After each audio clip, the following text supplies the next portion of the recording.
Oh, you did a good job. I love it. That's good speaking. And they're like, I see it. That's what it works.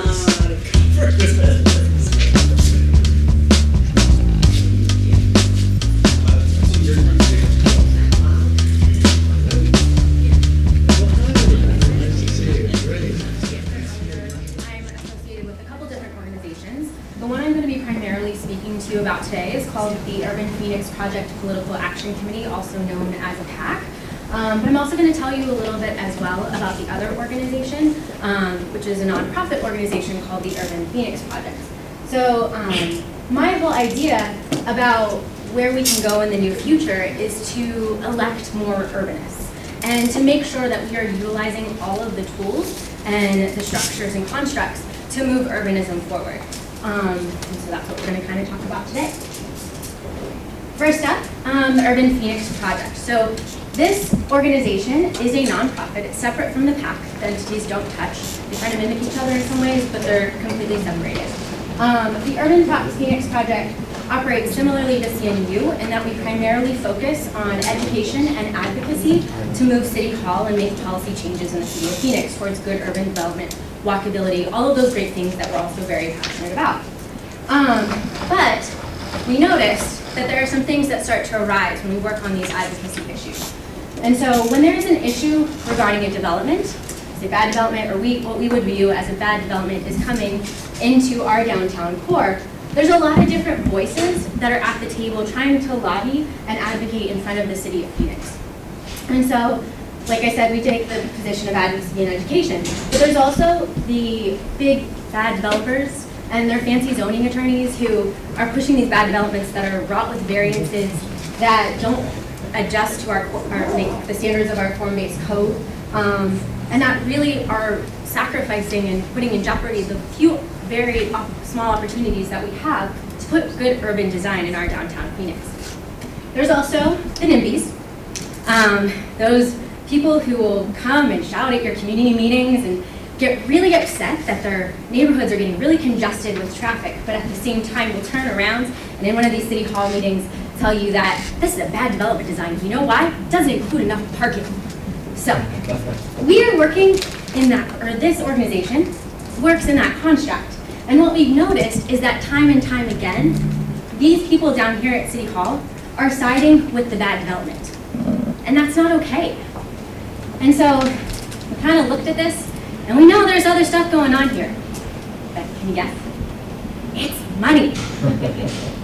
Because all of those big fancy law zoning attorneys and big bad developers, they're making individual contributions to those key decision makers in their campaigns. And there's unions that are fighting for their ideas of, we want bigger and better streets and for our big bad fire trucks. And so we're going to create a PAC, and our PAC is going to put money into your campaign so you vote for those big wide streets, making our neighborhoods less safe, less walkable, and increasing the pedestrian fatality crisis. And then you also have corporations who are creating similar PACs and funneling money into these key decision makers. So we thought, why don't we create one too? Let's level the playing field a little bit. So that's just what we did. We created the Urban Phoenix Project Political Action Committee. And our goal, just like the very first slide of my presentation, is to elect urbanists. Yeah? So instead of changing the system from the outside in and going from that approach of education and advocacy, we're saying, no, let's get the people who actually get what we like and think like we think into those important offices. And so I didn't really know what a PAC was before all this fun stuff started. So let's talk about that just a little bit so we're all clear. So say there's a great urbanist candidate, and I put $50 into the campaign, and you put $50, and you put $50, and someone else puts $50. That candidate only sees that as just these one-off donations, right? They don't really associate it with anything. They just see, Chelsea Smith, great, gave me $50, let me write her a thank you card. But if all of us as urbanists pool those resources and take those contributions and put it into an organization like a PAC, the PAC can then turn around and make the contribution to the candidate. And that sends a message that we want advanced policies and good urbanism in our city. So that's what we've been doing. We started our organization in August, so we're pretty new. We've only been around for about 6 months. In those 6 months, we recalled a corrupt councilman. a councilman who was involved in a shady land deal with his private employer and a downtown developer, who also has been caught on video making discriminatory comments against the LGBT community, and finally has put our light rail system in jeopardy. And so, over those 4 months in the fall, we organized over 50 volunteers to go out and collect signatures. Some of those individuals are sitting in here today with me. We've also raised over $4,000. Our petition for this recall effort was certified at the beginning of January, and we submitted over 2,300 signatures. We only needed 1,300, and the City Council has since called an election for May. We're trying to send a message that when you do things like put our light rail at risk, it's not acceptable, and we need better. Like I said, back to kind of the contribution, we've also been working on candidate questionnaires. In the fall, we did some for the mayoral race, and we asked candidates questions about specific issues that matter to us. Issues like walkability and transit, entry and shade, and how we're going to combat the rising affordability, housing crisis and affordability. And so we made an endorsement and a contribution of $1,000 to Kate Gallego because she answered our questions in the mindsets of what we wanted to see and hear. We also are busy with the spring election cycle coming up. In March, we have 2 city council seats as well that are up for election, and we've done a similar process. We even interviewed the candidates this time and got to ask them questions one-on-one and really hold their feet to the fire about, do they understand what we're after, and do they get it? Will they push for it? And so as of yesterday, we endorsed Fanny Guevara for Council Seat 5, and we will be making our announcement for District 8, which is the other council seat, on Monday. Follow us on Facebook and you'll find out notices. Most of you are Tucsonians, so I know this stuff I know isn't quite as relevant.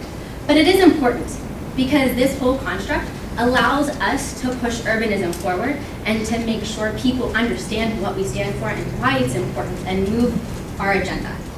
And we're not the only ones that are really thinking this way. In prepping for this talk, I looked through different Twitter feeds and the hashtags, because that's a millennial and that's what we do online and social media. And I found other people that agree. And it's not just us. There are organizations that are PACs and also politically focused organizations in other major cities. There's Transport Oakland, there's Bike the Vote LA, there's Streets PAC in New York City, and there's Fifth Square in Philadelphia. Now, I do need to give credit where credit's due. We got a lot of our idea of what to do in Phoenix from Fifth Square, from the lobbying and the grassroots organizing that we're doing and making real change in our city. So what is the new future? I think it's taking action and electing urbanists. I think it's moving and using the lessons we've learned to now push for more political changes. I think that we could essentially create a PAC for CNU and move our agenda forward on the federal level, and also have support for organizations like mine to continue urbanism. The political landscape is changing. We're facing a lot of different fights, and so this is an area we need to start actually utilizing, because advocacy and education, unfortunately, just aren't enough anymore. Thank you.